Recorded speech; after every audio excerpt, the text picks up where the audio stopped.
오늘 아침도 함께 하신 여러분에게 예수님의 평안이 충만하기를 기원합니다. 오늘은 가상 7은 네 번째 시간이 되겠습니다. 본문을 읽어주셨는데 라마 사막다니, 하나님 어찌해서 나를 버리십니까? 이 말씀이 되겠습니다. 제목은 가상 사은, 고독과 성교, 이런 제목으로 말씀을 드리겠는데, 먼저 교환 받으신 31면 박스 안의 내용을 소개해 드립니다. 버리지 않으면 새 것을 얻을 수 없습니다.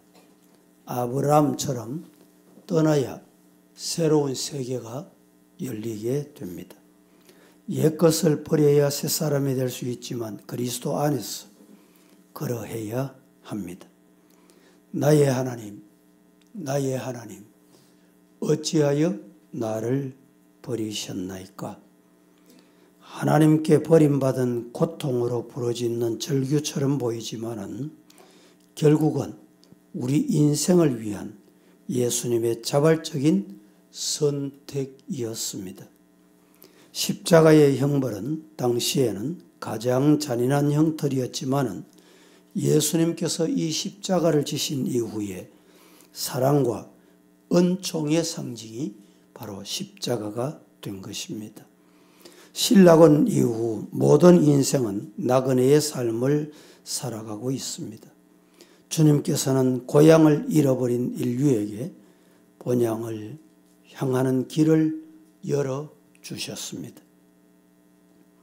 더 나은 삶을 얻기 위해 고국을 떠난 이 주민들 할지라도 고향으로 돌아갈 수 있는 길은 그리스도 예수 안에서 십자가뿐임을 기억해야 합니다. 그래서 베드로전서 1장 1절에 베드로는 흩어져 있는 성도들을 나그네 이렇게 기록하고 있습니다. 신명기 10장 19절 말씀에 너희는 나그네를 사랑하라. 전에 너희도 애굽 땅에서 나그네 됐다. 오늘 이주민들도 많고 또 타문화권 노동자들도 많습니다. 우리가 어렵고 힘들 때 외국에 나가서 고통당하던 때를 기억하라, 이런 의미도 되겠습니다. 신명기 24장 19절에 하나님은 선민들에게도 나그네를 환대하라 이렇게 명령하셨습니다. 아브라함도 롯도 나그네를 대접하다가 부지 중에 천사를 대접하는 복을 받았습니다. 거루민과 같고 나그네와 같은 너희를 권하노니 영혼을 거스려 싸우는 육체의 정욕을 제해라. 베드로전서 2장 11절. 정욕을 제어하는 것만큼이나 가진 것을 가지고 거루민과 나그네에게 나누는 일도 대단히 중요하다는 것을 잊지 마시기 바랍니다. 이주민 선교와 관련된 내용 메시지는 여러분들이 33, 34, 35면 개인적으로 참고하시고 한번 읽으시면 오늘 유익하리라고 믿습니다. 이 읽어드린 이 말씀의 의미는 예수님의 비움, 낮아짐입니다. 하늘 보좌를 버리고 낮아지시고 십자가에서 죽기까지 복종하신 것을 의미합니다. 예수님의 십자가, 고난은 예수님의 비움, 낮아짐을 의미하는데 이 말씀을 신학적으로 말하면 비하 이렇게 표현합니다. 그러나 이것을 조금 더 피부에 와닿도록 우리가 표현한다면 예수님이 당하신 고난, 고통 이렇게 표현할 수가 있겠습니다. 예수님의 고통, 고독, 고난으로 말미암아 우리의 죄가 사하여지고 우리는 생명의 길로 가게 된 것입니다. 복음서를 관찰하다 보면 예수님의 생애는 마지막을 향해서 가고 있을 때 고독했다. 지도자들도 고독하다. 여러분들 아버지도 고독하다. 이런 시대를 살아가는데 예수님도 고독하셨다. 예수님의 십자가 고난은 다가오고 제자들은 다가오는 십자가를 깨닫지 못하고 하나둘 뿔뿔이 흩어지기 시작합니다. 요한복음 16장 32절 말씀에 보라 너희가 다 각각 제 곳으로 흩어지고 나를 혼자 둘 때가 온다. 그때가 벌써 왔다. 그러나 내가 혼자 있는 것이 아니다. 아버지께서 나와 함께 계신다. 믿습니까? 예수님은 매우 고독을 지금 경험하고 계십니다. 그럼에도 불구하고 하나님 아버지께서 예수님과 함께 계신다. 이 사실 때문에 예수님은 힘을 얻고 위로를 얻게 됐던 것입니다. 외로우십니까? 힘드십니까? 아버지 함께 계신다. 믿으시기를 축복합니다. 예수님의 생애에서 진짜 고독이 남아 있었습니다. 그것은 바로 십자가에서 예수님의 유일한 위로, 최후의 위로였던 하나님 아버지께서 친히 그를 버리신 사건입니다. 그래서 오늘 본문에 엘리 엘리 라마 사박단 나의 하나님 나의 하나님 어찌해서 나를 버리셨나이까. 이 말씀은 고독의 최절정 순간에 말씀하신 내용입니다. 우리는 예수님의 고독한 삶과 죽음을 볼 수 있습니다. 더욱 놀라운 것은 이런 고독을 예수님은 선택하셨다는 것입니다. 예수님은 하나님의 아들이십니다. 전능하신 하나님이십니다. 고독하지 않을 수도 있습니다. 그럼에도 아버지 하나님 아버지께 버림받으면서까지 십자가의 고독을 선택하신 이유가 무엇 때문일까요? 왜 예수님이 이 고독한 길을 가셨습니까? 첫째, 저와 여러분의 죄 때문입니다. 예수님께서 십자가에 달린 이유가 뭡니까?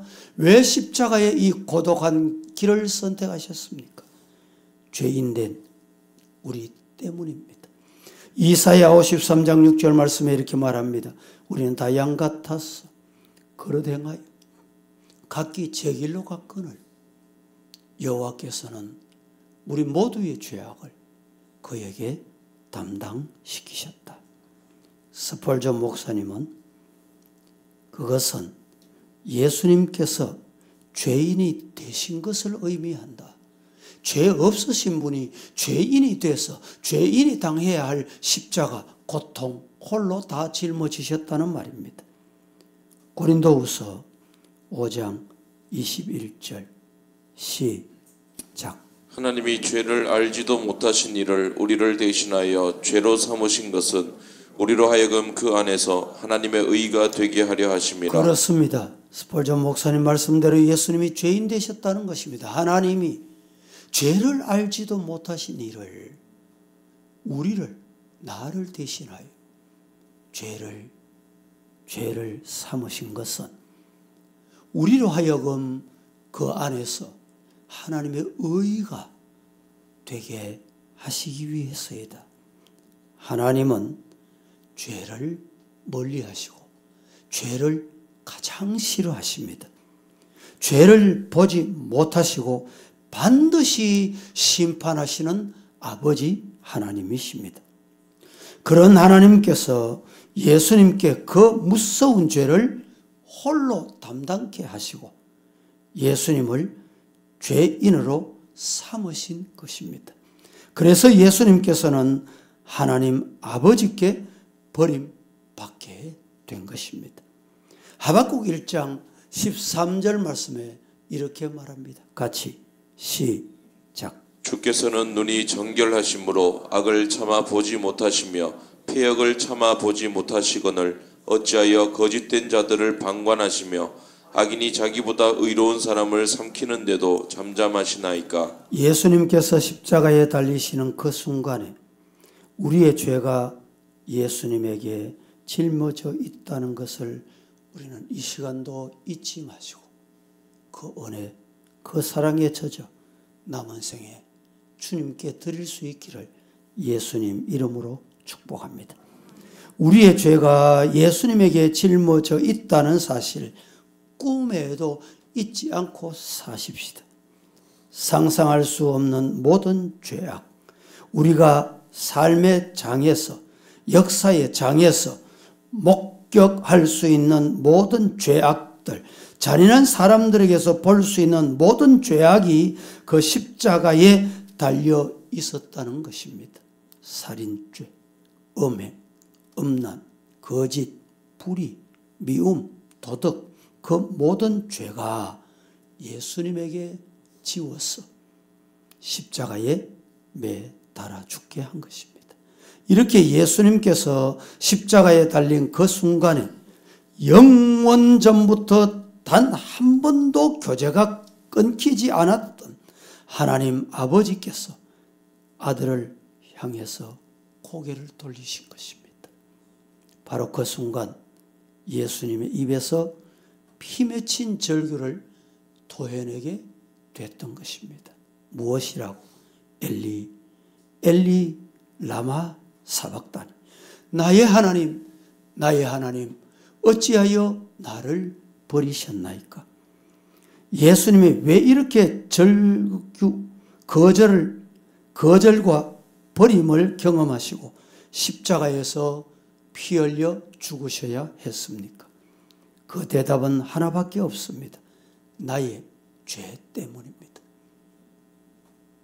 나의 죄, 여러분의 죄 때문이었습니다. 우리의 죄를 대신 짊어지시고 죄인이 친히 되셔서 아버지 하나님 아버지께 버림받은 고독을 선택하신 이유가 바로 오늘 이 자리에 우리 죄를 대신해서 담당하시려고 믿으시기를 축복합니다. 두 번째, 예수님이 왜 이 고독의 길을 선택하셨습니까? 이유가 뭡니까?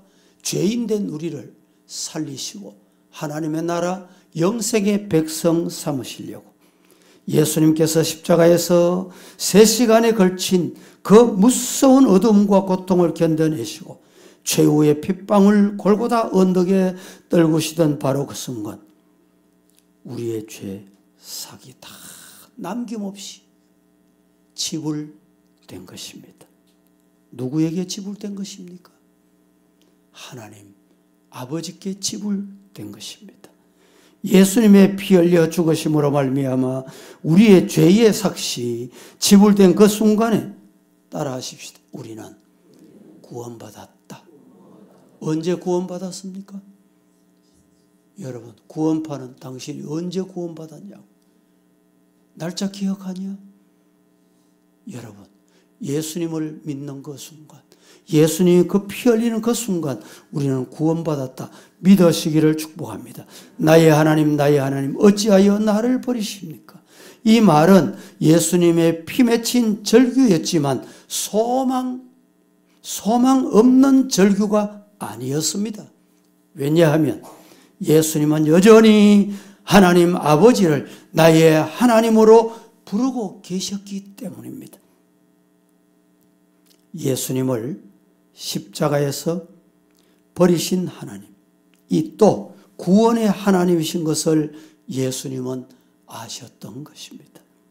욥도 말할 수 없는 고난을 경험하면서 뭐라고 고백합니까? 욥기 13장 15절에 이렇게 고백합니다. 그가 나를 죽이시리니 내가 희망이 없노라. 그러나 그의 앞에서 내 행위를 아뢰리라. 여러분, 이 구절을 다른 사본에서 그가 누굽니까? 하나님이 나를 죽이실지라도 나는 그를 누굽니까? 하나님을 어떻게 한다? 의뢰한다. 욥도 자신을 치시는 하나님이 또한 자신을 구원하실 하나님이다. 기필코 하나님은 나를 구원하실 것이다. 이 믿음이 욥의 믿음이었습니다. 마태복음 27장 51절 말씀에 시작. 이에 성소 휘장이 위로부터 아래까지 찢어져 둘이 되고 땅이 진동하며 바위가 터지고. 이 성소 휘장이 어떻게 찢어졌습니까? 위로부터 아래까지 찢어져 둘이 됐습니다.